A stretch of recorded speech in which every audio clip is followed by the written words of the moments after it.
Rambat agaknya masih untuk menjadi seorang pria sejati. Pagi ini dia duduk-duduk di depan televisi, menyaksikan acara yang tidak biasanya ada, ditemani dengan 3 cangkir kopi hitam manis kesukaannya dan sepiring gorengan. Angan-angannya menerawang. Ia pun mulai senyum-senyum sendiri. Rambat akhirnya diizinkan pulang dari pondok pesantren setelah nyantri selama 10 tahun. Orang tuanya membutuhkan bantuan tenaganya. Praktis setelah ini, dia harus bekerja.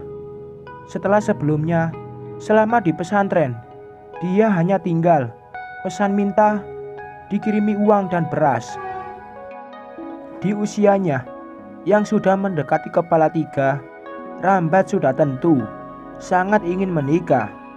Ibarat orang yang sudah seharian berpuasa, kemudian menjumpai waktu maghrib. Seperti itulah jiwa Rambat saat ini. Nafsu ingin bercinta dengan seorang gadis adalah godaan paling dahsyat dalam hidupnya. Walaupun alumni pesantren, nyantri bertahun-tahun di pondok salaf, tapi rupanya Rambat tidak berbakat untuk jadi seorang ulama atau kiai. Maklum saja, untuk urusan memahami pelajaran di pesantren, dia sangat lemah, kalang kabut. Beruntung, untuk hal-hal di luar pelajaran, ia terbilang ampuh dan bahkan cerdik dan terampil. Keterampilannya itu ia buktikan dengan menjadi seorang pekerja yang serba bisa. Tangannya benar-benar hidup, berkarya membuat apapun. Hasilnya hampir selalu bagus dan rapi. Hal tersebut kemudian mengantar Rambat menjadi seorang pengrajin mebel. Kenamaan di kotanya, banyak mebel-mebel besar yang selalu memesan meja, kursi, dan almari di tempat Rambat. Hal ini yang kemudian membuat Rambat menjadi seorang juragan kecil-kecilan. Hanya dalam waktu yang singkat, kesuksesan Rambat kemudian berbuah manis. Ia sekarang menjalin hubungan dengan Wati, gadis manis, anak salah satu manajer mebel yang biasa memesan meja dan kursi. Di tempat Rambat, mereka menjalin hubungan selama 6 bulan sebelum akhirnya memutuskan untuk menikah. Wati sangat beruntung mendapatkan suami sehebat Rambat, sebab tak hanya terampil di tempat kerja, Rambat pun terampil di tempat tidur. Rambat adalah lelaki yang benar-benar mampu memuaskan Wati lahir batin. Wati hampir selalu dibuat kelojotan oleh aksi Rambat di atas ranjang. Tak pernah terbayangkan bahwa menjadi istri Rambat bakal senikmat ini. Kenikmatan yang didapatkan oleh Wati sungguh telah membuatnya ketagihan. Hampir setiap kali Wati dan Rambat berhubungan, Watilah yang meminta terlebih dahulu, bukannya Rambat.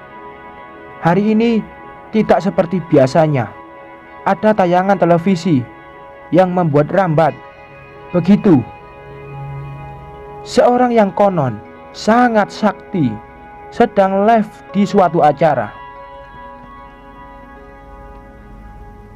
Bapak-bapak dan ibu-ibu, juga pemirsa sekalian, Tuhan Maha Kuasa, Tuhan Maha Sempurna, Tuhan Maha Segalanya. Tidak ada yang mustahil bagi Tuhan.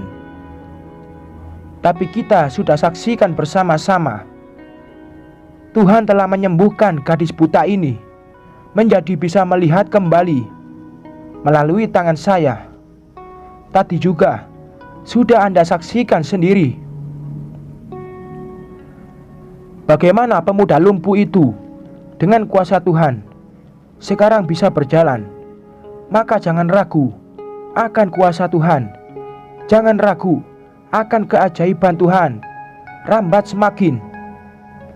Saat orang sakti di televisi itu mengajak berinteraksi, tidak hanya dengan orang yang kebetulan hadir di tempat acara itu, tayang saja, tapi juga yang sedang menonton acara tersebut.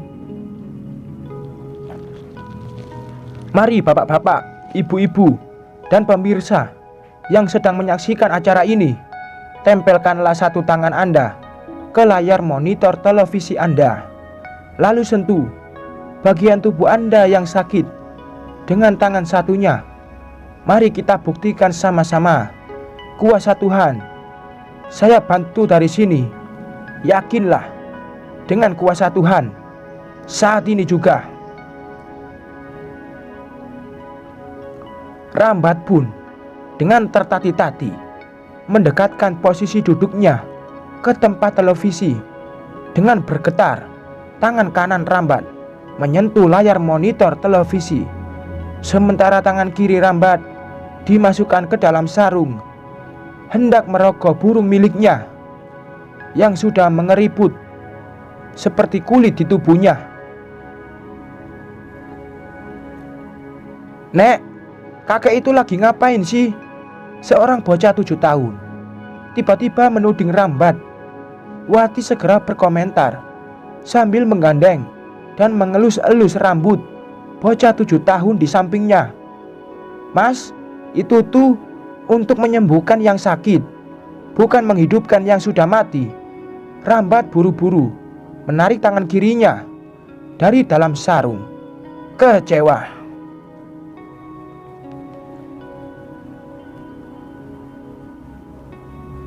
Sekian